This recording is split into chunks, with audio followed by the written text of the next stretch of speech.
అగ్ని బయలుదేరింది రాత్రిలో నుంచి, అర్పణను అంగీకరించింది.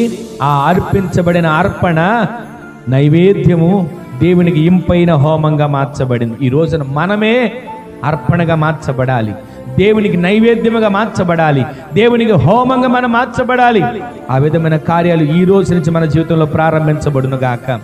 శరీరాన్ని సుఖపెట్టడానికి, పోషించడానికి, శరీర కోరికలు తీర్చుకోవడానికి ఆయన మనకి ఈ పోలిక ఇవ్వలేదండి.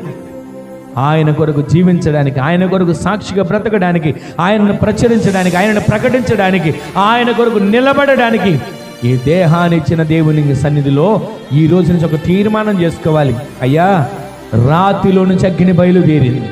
ఆ రాతిలో నుంచి వచ్చిన అగ్ని ద్వారా నా అర్పణ అంగీకరించబడాలి, నేను అంగీకరించబడాలి, నీ కొరకు ఇంపైన హోమంగా ధూపంగా నేను మార్చబడాలి. ఆమెను చెప్పండి.